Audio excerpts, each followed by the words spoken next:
জুনের উইন্ডোতে নিজেদের প্রথম ম্যাচে ইকুয়েডরের বিপক্ষে গোলশূন্য ড্র করার মধ্য দিয়ে বিশ্বকাপের মূল পর্বে যাওয়ার পথে বাধা সৃষ্টি করেছিল ব্রাজিল।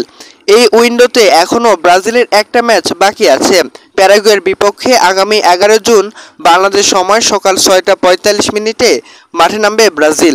এদিকে ইকুয়েডরের বিপক্ষে ব্রাজিলের আক্রমণে বেশ ভুল ছিল ভিনিসিয়াস জুনিয়রের বেশ কয়েকটি সুযোগ তৈরি করলেও সেটি কাজে লাগাতে ব্যর্থ হন রিচার্লিসন।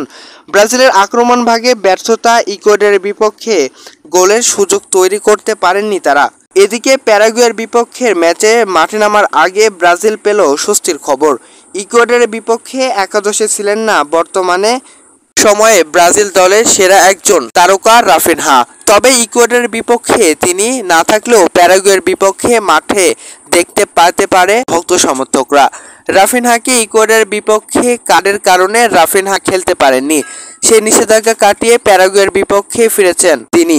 এই তারকা, যেটা ব্রাজিলের জন্য সুখবর হতে পারে।